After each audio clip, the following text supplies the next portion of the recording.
भक्तजनों, माताओं, बहनों, सादर जय श्री कृष्ण। हमारे YouTube चैनल में आप सभी का बहुत बहुत स्वागत है। मैं हूं आपके साथ आचार्य धर्मेंद्र शास्त्री। तो सबसे पहले आपको और आपके पूरे परिवार को देवशयनी पद्मा एकादशी की बहुत बहुत शुभकामनाएं और बधाइयां। भगवान लक्ष्मी नारायण का भरपूर आशीर्वाद आपके जीवन पर सदैव बना रहे। आप सभी सुखी रहें, स्वस्थ रहें, व्यस्त रहें और मस्त रहें।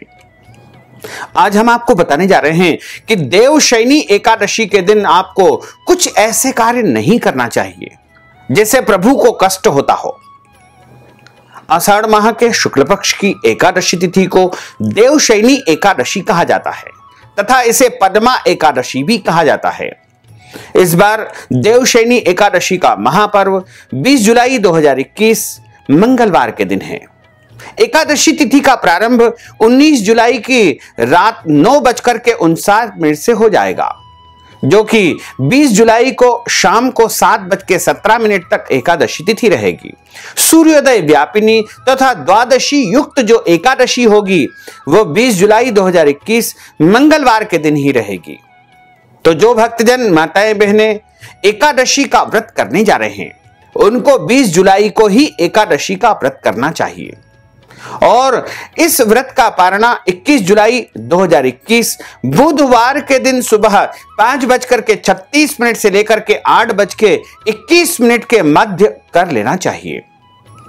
पूरे विधि विधान तथा नियम से इस एकादशी व्रत को करना चाहिए, क्योंकि देवशयनी एकादशी बड़ी एकादशी मानी जाती है और जो भक्तजन सभी एकादशियों का व्रत करता है उनको भी करना चाहिए। इसके अलावा यदि आप अन्य एकादशियों का व्रत नहीं कर पाते हैं तो आपको देवशयनी एकादशी का व्रत अवश्य करना चाहिए तथा एकादशी के कुछ नियम हैं उनका भी आपको पालन करना चाहिए, क्योंकि एकादशी के नियम का पालन जब भक्त द्वारा नहीं किया जाता है तो प्रभु को कष्ट होता है, प्रभु को तकलीफ होती है। तो हम जान करके ऐसे कार्य क्यों करें जिससे हमारे परम प्रिय प्रभु को कष्ट होता हो। इसलिए सभी इस बात का ध्यान रखें कि एकादशी के दिन हमारे द्वारा जाने अनजाने में कोई भी गलती न हो। इसके लिए हम पहले से ही सतर्क रहे, सावधान रहे। 20 जुलाई को सुबह से लेकर के देर रात अगले दिन सुबह तक हमें कुछ ऐसे कार्य बिल्कुल नहीं करना चाहिए जिससे हमारे परम प्रिय इष्ट देवता को, हमारे प्रभु को, हमारे नारायण को तकलीफ हो। एकादशी तिथि के दिन सबसे पहला कार्य यह होता है कि हमको किसी भी जीव मात्र का, प्राणी मात्र का अपमान या अनादर नहीं करना चाहिए, क्योंकि ईश्वर अंश जीव अविनाशी, प्रत्येक प्राणी में भगवान का वास बताया गया है। यदि हम किसी भी मनुष्य का या किसी भी प्राणी का या किसी भी जीव का दिल दुखाएंगे, उनको कष्ट पहुंचाएंगे, तो प्रभु को अवश्य ही कष्ट होगा। इसलिए एकादशी के दिन किसी का भी दिल न दुखाएं, किसी भी से भी लड़ाई झगड़ा बिल्कुल न करें, किसी के साथ वाद विवाद न करें, किसी के साथ भी जो है ऐसा व्यवहार न करे जिससे उसको कष्ट पहुंचे। इसी के साथ एकादशी तिथि के दिन तुलसी जी से पत्ते नहीं तोड़ना चाहिए। नीचे गिरे हुए या जो सूखे तुलसी के पत्तों का आप उपयोग कर सकते हैं। इसके अलावा एकादशी तिथि के दिन चावल का उपयोग नहीं करना चाहिए। खाने पीने में या पूजन पाठ में चावल का उपयोग नहीं किया जाता है। पूजन पाठ में अक्षत के स्थान पर इस दिन जव या तिल के अक्षत का उपयोग आप कर सकते हैं। काले तिल अथवा सफेद तिल, दोनों में से कोई भी तिल आपको उपलब्ध होते हैं उनका आप उपयोग कर सकते हैं। इसके अलावा एकादशी तिथि के दिन दाढ़ी कटिंग नहीं करवाना चाहिए। शरीर के अंग के कोई भी बाल नहीं काटना चाहिए। इसके अलावा एकादशी तिथि के दिन आपको नाखून भी नहीं काटना चाहिए और एकादशी तिथि के दिन में सोना नहीं चाहिए। एकादशी तिथि के दिन विवाहित दंपति यानी पति पत्नी को ब्रह्मचर्य व्रत का पालन करना चाहिए, एक दूसरे से दूरी बना करके रखना चाहिए। एकादशी तिथि के दिन अन्न नहीं खाना चाहिए। इस दिन फलाहार करना चाहिए।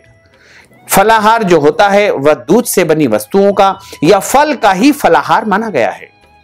इसके अलावा आपको शुद्ध और सात्विक भोज्य पदार्थों का ही उपयोग करना चाहिए। यदि आप व्रत नहीं कर पाते हैं तो आपको शुद्ध और सात्विक चीजों का ही उपयोग करना चाहिए। एकादशी तिथि के दिन लहसुन, प्याज या फिर मांस, मदिरा, अंडे का सेवन बिल्कुल नहीं करना चाहिए। एकादशी तिथि के दिन अभक्ष्य भक्षण का उपयोग बिल्कुल नहीं करना चाहिए। एकादशी तिथि के दिन पान नहीं खाना चाहिए। एकादशी तिथि के दिन झूठ नहीं बोलना चाहिए। एकादशी तिथि के दिन आपको पेड़ पौधों को काटना या छांटना भी नहीं चाहिए। एकादशी तिथि के दिन आपको भूमि को खोदना नहीं चाहिए। एकादशी तिथि के दिन आपको ब्राह्मणों की, साधु संतों की, बौद्ध भिक्षुओं की या पूज्य पुरुषों का अपमान नहीं करना चाहिए। एकादशी के दिन इन पूज्य पुरुषों की निंदा भी नहीं करना चाहिए। एकादशी के दिन आपको ब्राह्मणों की, साधु संतों की, शास्त्रों की या भगवान की बुराई भी नहीं करना चाहिए। एकादशी तिथि के दिन आपको घर आए हुए किसी भी याचक, मांगने वाले या भिखारी का अपमान बिल्कुल नहीं करना चाहिए। यथाशक्ति उनको कुछ न कुछ दान पुण्य अवश्य करना चाहिए। एकादशी तिथि के दिन आपको गलती से भी बैल या गाय को डंडे से नहीं मारना चाहिए। वैसे तो किसी भी दिन गाय या बैल को डंडे से बिल्कुल नहीं मारना चाहिए, क्योंकि गौ माता के अंदर प्रभु का निवास होता है और सारे देवी देवताओं का वास गौ माता के अंदर बताया हुआ है। इसलिए गौ माता को कभी भी डंडे से बिल्कुल नहीं मारना चाहिए। खास करके एकादशी तिथि के दिन आपको गौ माता का अपमान या अनादर नहीं करना चाहिए। गौ माता को झूठी वस्तु भी उस दिन नहीं खिलाना चाहिए। वैसे तो किसी भी दिन आपको झूठी वस्तु गौ माता को बिल्कुल नहीं खिलाना चाहिए, लेकिन एकादशी के दिन खास तौर से आपको गौ माता को झूठी वस्तु बिल्कुल नहीं खिलाना चाहिए।